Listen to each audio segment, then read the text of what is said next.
Welcome to episode 115 of Beer with Strangers. Yeah, we're really cruising right along. Yeah. I'm your host, Tony Russo, and I'm joined this week, as I'm joined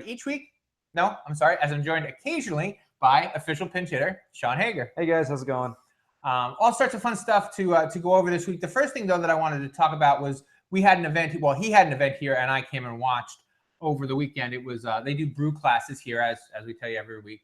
And this time they did an extract brew with two couples showed up, and I thought it went real well. Oh yeah. Everybody seemed to really enjoy themselves, and when it was all said and done, nobody seemed to have any questions, which means I did something right. Yeah, and it was kind of fun to see the couples. I never really thought of it as a couples thing. Do couples come out a lot to do this? Yeah. A lot of times it's one dragging the other along, but quite a bit we get couples who are really looking forward to themselves into both brewing. Right, and this I think this seemed to be the case because they were really. Yeah, they were both.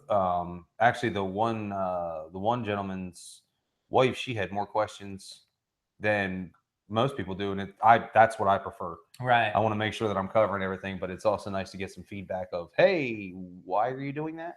So. And what I like about the extract classes is it takes about 2 hours, and during that 2 hours, you do have enough downtime where you can kind of chat, and it doesn't have to be like, all right, you're not grinding it all together. You're just kind of hanging around, and this is what we're doing next, and now we have the next couple minutes, and so you get like an overview of how to brew. That I got trapped in something.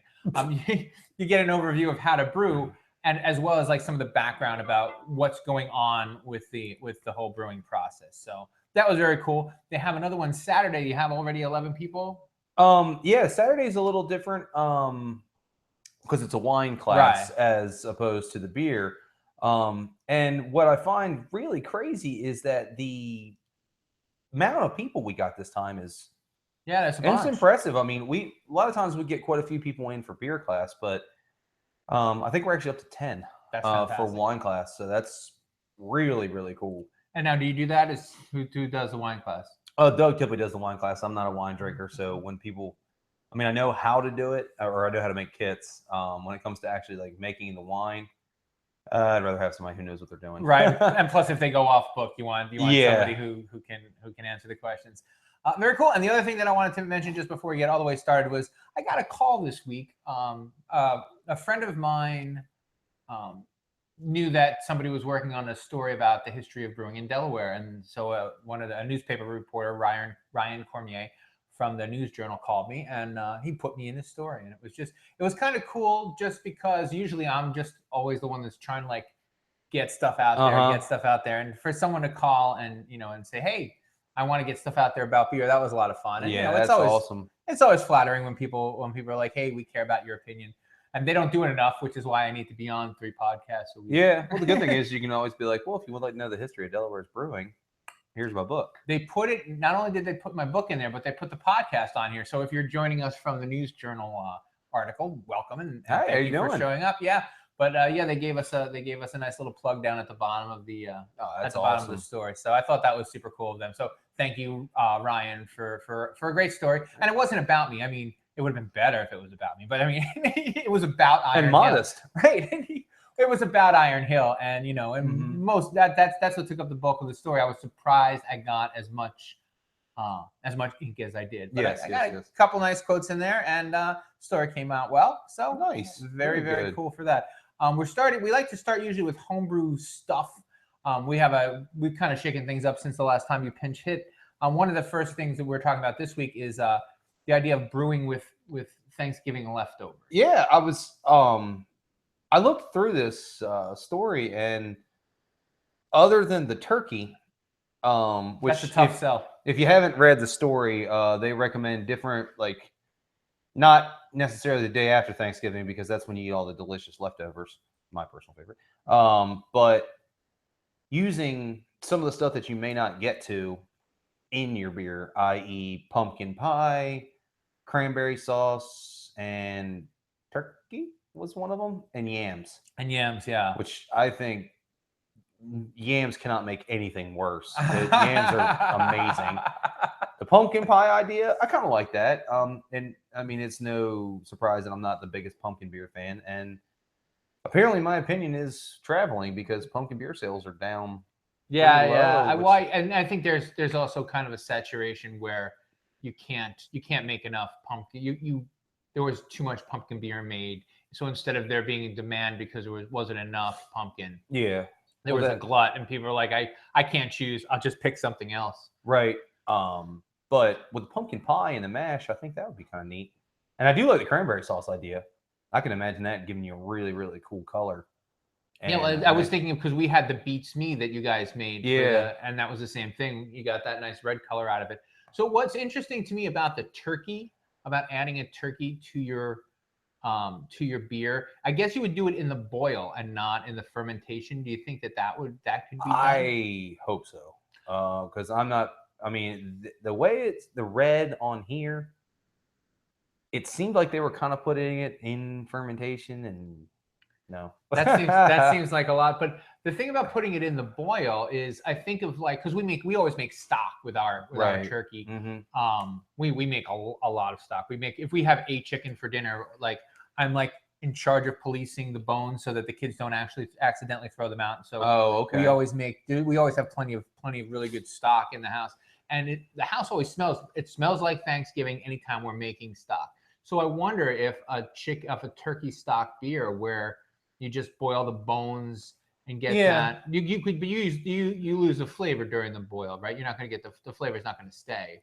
A lot of your aromatics and some flavor compounds will go up and out, but I'm wondering, like you said, by making a stock, but I'm still having a hard time wrapping my mind around a turkey flavored beer. Now, that being said, if you kind of took the accumulation of this article and you put everything, pumpkin pie in the mash, turkey in the boil, and cranberry sauce in secondary, as long as neither of them was too over the top, I think it maybe make I'll say an interesting beer. Yeah, why not? I mean, me and him sat here and we drank cranberry goat brain beer. So, yes, and that was fine. Yeah, I mean, it was actually pretty good. I still am kind of odd about meat in beer. Right. I am looking forward to the beer for breakfast that Duff is doing with Scrapple. Right. Yes. But that's you already had that, right? Didn't you already? I haven't had it yet. Oh, I'm one of the few, the proud, that haven't. Unfortunately, but I've heard that the Scrapple vodka is actually really good. I'm not for flavored vodka. I'm really. You're a liquor purist. Yeah, a little bit. I'll probably live and die and never. You know what? I was gonna say I'll probably live and die and never have a cinnamon whiskey. Although if you're making mulled wine, and you have some cinnamon whiskey and you dump that in the mulled wine, that's perfectly. I'm not gonna lie. I mean, there's a bottle of Fireball in my freezer, but only because my wife, that's like one of her favorite liquors, and you can actually make some pretty good shots with it. But I get where you're coming from. Yeah, that's my thing. So I'm not likely to try the Scrapple. You like liquor flavored. You like liquor flavored liquor. Beer flavored beer, liquor flavored liquor, absolutely. But it would be interesting to see how the Thanksgiving beer turned out. It's tempting to try maybe this year if I can. I wonder about the fats though, because that's the other thing about you'll lose head retention. Yeah, big time. So any of the oils that you're gonna have from like the stock process, right? Your beer is gonna have no head retention. If anything, it's gonna look like it has a little oil slick on top. But I don't think that's harmful. Yeah, you're losing some flavor from lack of aromatics, but. You know what? Maybe I'll bring over some stock and you throw it in one of the beers you're making sometime. Yeah, maybe I'll just make a pot.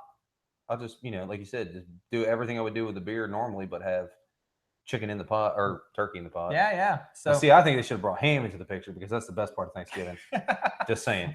Saying. We are not a ham family on Thanksgiving time. Some people have it. This podcast is over. No. Well, sometimes they'll have it at Christmas at my house. Now, my father never liked ham, so he didn't dislike it. He didn't approve of it as he liked it. He felt it was a breakfast time meat. So I don't think there's a bad time of the day for ham. I mean, very few people do. My wife is on your side too. I mean, because everybody gets excited about Thanksgiving. Yeah, it's great to see family, unless you have crazy family, and then it's even more fun. But I'm the guy who the next day the ham sandwiches and turkey sandwiches with some stuffing on the side.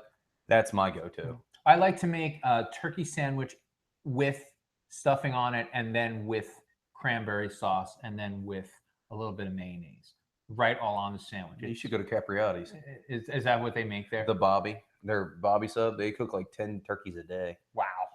Enjoy the free publicity, Capriati's. Yeah, that's Their sandwiches are awesome. The Bobby's where it's at.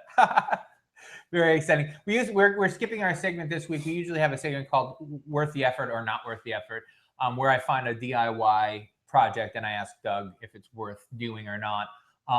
I didn't find anything. I thought there was going to be a lot of stuff in there. There just wasn't anything that really piqued my interest. There was one story about one of those cooling that goes both ways. I forget what it's called. Oh, counterflow wort chiller. Right. Counterflow wort chillers made out of a garden hose, and I went back and forth, and I just couldn't get excited about it. One of the guys who helps us out here all the time, Ed, that's what his first one was made of. It was a piece of copper tube inside of a garden hose with a fitting at the end of it. And actually, one of the wort chillers we sell is professionally made. Same thing. The exact same thing. Great DIY project. Save yourself a lot of money. Oh, are those expensive? About $125. I'll bring the story in for next week. And yeah, we'll definitely cover that next week. We'll go over the gear and how to make it. And the hardest part is to find the fitting at the end of it, but that's not too bad. And the next up we have is the story about the yeast. Did you get a chance to look at this yeast? I didn't get to read into detail on that one, unfortunately. That's cool. I didn't know how much you wanted me to say about it. I'm interested about it. I just didn't get a chance to read it. So one of the things that scientists do when they're studying yeast or when they're studying genetics is they use yeast because yeast mutates quickly. And you can go through generations in a couple of days instead of a couple of years, or 40 years or whatever. And so this guy went to Belgium to study yeast, to study genetics, and he just got really involved with the yeast there. And what he did do was put together like a lineage of like the last 500 years worth of yeast strains that have been in beer. Wow. Yeah, so that's fun. And that's not what the story's about. The story's about he figured out how he could modify the yeasts that they're using now so that they work faster and more efficiently. So you don't get more alcohol than you normally would. It's just that you maybe use less yeast, or it speeds up the process. It speeds up the process, and the German brewers were just not having it, and they have a really stringent anti-GMO policy in Germany. Yep. And I kind of get it. The only difficulty about GMOs is that it's really so much more complex than good or bad people think, right? Yeah. Oh yeah. I mean, because genetic modification can go back just from selective breeding, right? Or lab enhancements and things like that. I am with you. I'm kind of back and forth on it. What I do like about GMOs is that our barley is it's so much better now than it was 20, 30 years ago, especially for brewing. Now, there are quite a few GMO-free and certified organic maltsters out there, which is that's cool too. I have no problem. I just on the bigger picture GMO, I think if the patents were shorter, then I would have like zero problem with any kind of GMO. Oh, I got what you're saying. Only thing GMO I don't like is like the Roundup Ready stuff, but that's a whole another political topic. I think we've had enough of them this week. Right? Yeah, we're gonna let that go. Although actually, we are gonna do a little bit of a political story because this week, this week during the election, among the other things that were up on the ballot in a couple of states was the 3.2% beer. Now, after Prohibition, just real quick, after Prohibition, during Prohibition, the first step away from Prohibition was making near beer, which is a beer that's about 3.2%. I guess a regular, like a Coors beer would be 4 and change. Yeah, anywhere 4 to 5.5. So a little bit weaker than current weak beers. Kind of like Guinness in Ireland. It's like 3%, something like that. And that's actually not radically different because that's based on the tax is why they keep the alcohol low. And so increasingly states have been dumping that in states like Colorado and Oklahoma and Michigan and Utah. The only beer that's allowed to be sold in grocery stores is the 3.2%. The weird thing about this is that Budweiser and the big beer companies were among those looking to change the law because they're tired of having to brew just for a couple states. And it seems like it's really come down to just I think it might be more than Utah, but this story was in Utah saying that are we going to be the last one to change it? I don't know about Michigan or Minnesota or the other one that was mentioned. Colorado was one of them. Colorado and Oklahoma, they changed the laws. Changed the laws today. The only thing that makes me a little uncomfortable about it, not uncomfortable, I just if you think shelf space, if you're a craft brewer and you think shelf space is tight in the liquor store, oh yeah, try and get shelf space in the grocery store, because these are chains upon chains upon chains. Mm-hmm. So Acme doesn't want to deal with 15 different brands of beer. Right. I haven't been to the new Acme in Salisbury, but when it was giant, they had a passable one. Small, big craft beer selection. Yeah, they had like the big ones, like Sierra Nevada, Lagunitas, Evo was Sam always Adams. there. Yeah, well, that's I appreciate that they do throw some locals in there, and it's a nice balance. But I like going to the liquor store to pick out a beer. You know, I feel with the people who are against it, I do feel like people who are like, if I'm in the grocery store and it's like, do I really want to stop, or do I just pick up something inferior? I mean, I would stop. I wouldn't. But people will say, you know what? It's not worth it, you know? Yeah. And that's it. That's the only thing that I'm not nuts about with grocery stores in general. I know that I don't know if every grocery store in Maryland is allowed to have beer. I know that not everyone does. No, that I'm quite unaware of. Actually, out of our area, very few. Yeah, no, I think the Food Lion on Route 50. Yep. And this Acme here, that does used to Acme be the still giant. carry it? Okay. Oh, I assume they do. Oh, I have no idea. I haven't been in there since it's been Acme, but I haven't either. But on the flip side of this, some of the grocery stores, especially in states like Pennsylvania, where they have the most ridiculous beer laws. If you're unaware of it, basically, if you want a 6-pack, you go to a bar. If you go to a package store, you buy it by the case. So it's not like you can't really go to everywhere and get a 6-pack. It's just not really a thing. But there are places like Piggly Wiggly that have their own beer, and they have their own growlers and everything. Oh, wow. And I think that's fun. That's kind of cool.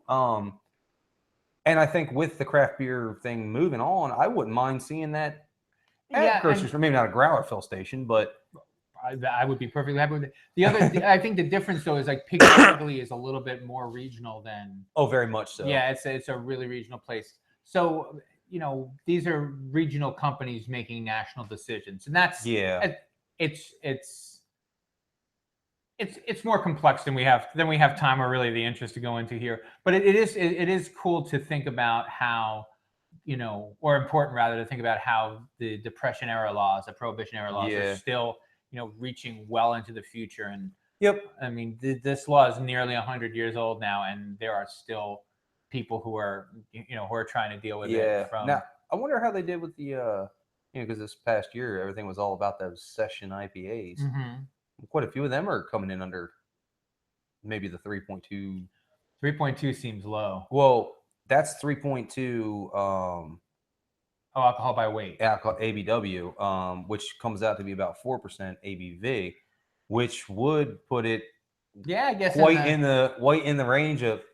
So maybe if you're living in Utah and you're watching us, enjoy your IPAs. Right? Yeah, just dial, or if you're a brewer, right, just dial it back 2 percentage points. Yeah. And then you'll be good to go.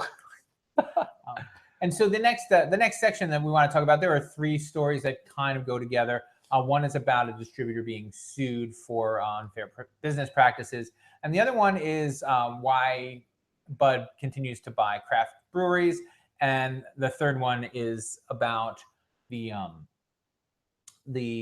Colorado had a problem with who gets to be in their craft beer guild and who doesn't. Right. And so those are the 3 stories, and they're kind of tied together. Again, you can always check these out on surecraftbeer.com if you haven't seen them yet. If you follow us on Facebook, I post new beer stories pretty much every day. The Beer with Strangers Twitter account is Beer W Strangers, and I tweet out a lot of the stories on that as well. And so we'll start with the distributors and the pay to play. Yeah, I've mentioned it before. There's a movie called Beer Wars. It was done early 2000s. A lady in the beer industry talks about. She works in the beer industry, but is allergic to alcohol. So she actually has no craving, sort of biased opinion about it. And all she does is discuss the 3-tier system. And you guys can always look at that and see, what's going on with it. But basically, you have a brewery and a consumer, and there's a distributor in between. And what it looks like to me is that these people were going in and saying, hey, here's some extra money. You put our beers at the top, which is, well, that's against the law. Against the law. That's also kind of cheesy, and it is. It makes people nervous about the distribution system. Mm-hmm. So I don't have a lot to say in defense of the 3-tier system.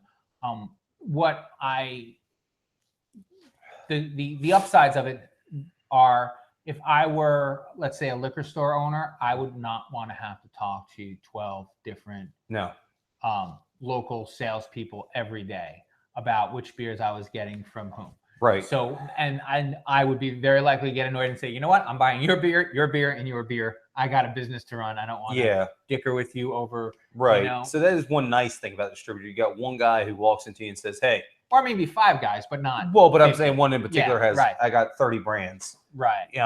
Now, I have been in. Oh, you were in the business, yeah. Well, I was at Coca-Cola, but in the beer industry just this week, I was in a store who one of the local breweries had a rep in there. Mm-hmm. That it was a local brewery that self-distributes. Right. And I just kind of listened in, and while I was shopping around and hearing them, and then hearing the conversation of the employees afterwards, I can definitely see your point. Because they had a good 20-minute conversation afterwards about what of 4 beers they were going to carry. Whereas, when you have a distributor's like, okay, here's your fridge. I'm gonna put this here, this here, this here, this here, this here. Right. And it's not as if the breweries don't already have salespeople. They are going in to make sure that they're well represented, that they're getting good shelf space. But they're going in as much to check up on the distributor as they are to make the sale. They come in and they say hello, or they come in and they do tastings. But I know that one of the breweries that was at the festival was telling me that they'll get 3 calls from a liquor store saying, where is my beer? And they have to stand on the distributor's neck. And again, the distributors, when you're trying to deal with 300 different kinds of beers and different contracts with different brewers, I get that it's difficult. Again, my favorite thing is just, I like developing the market for local beer. I like to talk about that because if you start with, we're going to have 30% big beer, 20% local beer, and then 50% of a mix. That would be like, if it was like arbitrary like that, then there would be, I think, less fighting over space. I also think a lot of it goes back to the distributor themselves getting. This story blatantly points at the distributor trying to make money on who they put where in their stores. But you can't tell me that breweries, big, small, or otherwise, aren't dropping some cash to get pushed. Well, I think that's the point. I think that there's both they can't and they won't.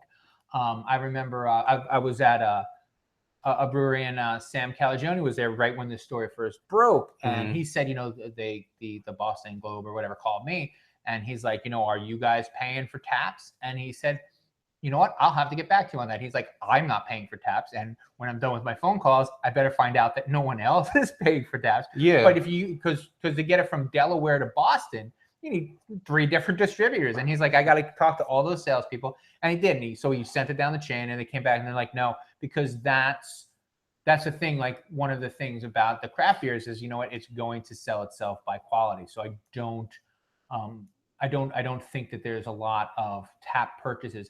I think that they're gonna buy you a beer if they see you out, and there's swag that you'll get, but I don't think that pay to play is in their best interests, because if they're willing to give you $100, what's Budweiser willing to give you? Well, and that's kind of who I was pointing the finger at. I mean, as fast as InBev and all them are buying up breweries and all that and try to regain their massive control of our market, it wouldn't surprise me in the slightest if the InBev themselves was paying the distributor more to give them a bit more capital to buy taps and space. And that's one of the things that came out in the last legislation, is that they have to be if they get caught doing, like, it's not only against the law, but in the new law, they reminded them,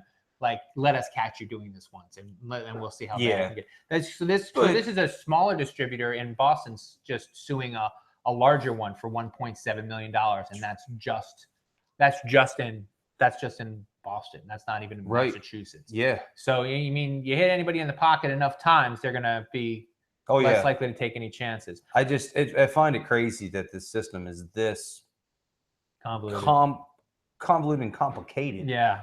I mean, basically, if you own a brewery and you have an off-site restaurant, you don't have to physically do it, but I'm pretty sure by paperwork, you do. It has to say that it goes from the brewery to the distributor to your restaurant on paper. Right. And I mean, that's just absolutely ridiculous. Yeah, it's kooky. Yeah. But also, to be fair, a lot of the brewers are happy to not have to do the lugging around. Oh yeah, absolutely. So that's the other thing that I think keeps the 3-tier system propped up. They don't like it, but you know what they don't like more is having to do it themselves. Yeah, do it themselves in a lot of cases. I mean, there's always the story of Sam, right when you get started, but like he's got the point now that he can't deliver all that by boat now. It just makes better business sense. It Absolutely. does. Yeah. And so speaking of purchasing breweries, we'll just go over this quickly, but we talked about it before, but one of the people on our Facebook page was asking about why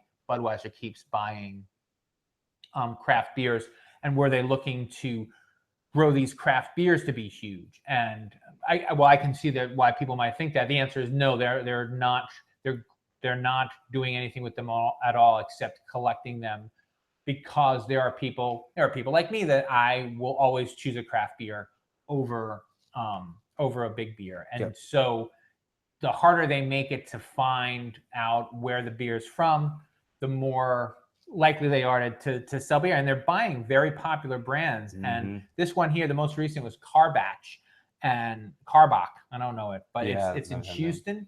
And apparently the people in Houston aren't really happy about it. And that's what's interesting about all these distribution lines. Like Terrapin sold out, and people in Atlanta were furious. And if you can say, well, you know what, if we lose even 50% of Atlanta, but we gain 3% of the rest of the country, that's a fair trade-off. Yep. And then a lot of people don't do the digging. Yeah. I mean, a lot of people are craft beer people, but they're craft beer people who like to go into the store, grab a 6-pack of something different and go with it. Right. They don't care that, or maybe it's not that they don't care, they just don't know that they're buying an InBev product. And truthfully, some people don't care about that. Right. I don't like the big three only because of business practices, but if I'm at a party and Miller Lite is the only thing available, I'm drinking it. I always want to be a good guest first.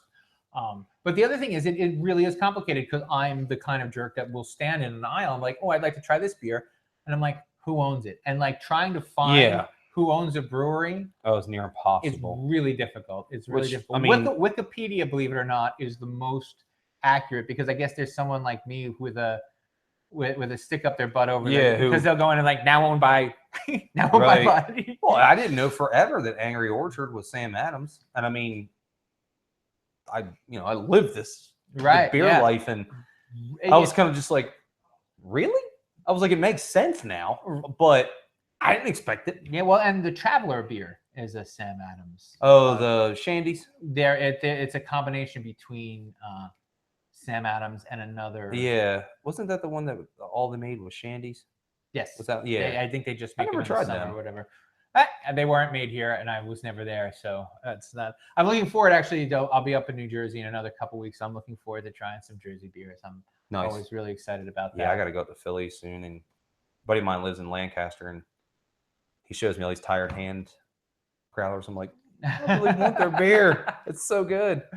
And so last but not least, we're going to hit this. So when you get sold, you get kicked out of some brewers guilds, and in some brewers guilds you don't. Some have a rule that say you can't be owned by Budweiser at all, or more than 25%, or more than 50%.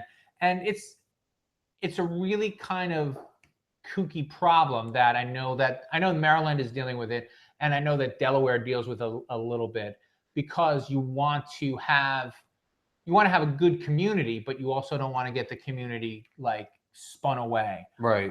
And so one of the things that Maryland was talking about at their last meeting was they were saying that in the Virginia Brewers Guild, if you are owned by Budweiser or one of them, you can't participate in their events. Mm-hmm. So during the year, Devil's Backbone sold to Budweiser. Yeah. And there is a beer festival on their property that they can't go to.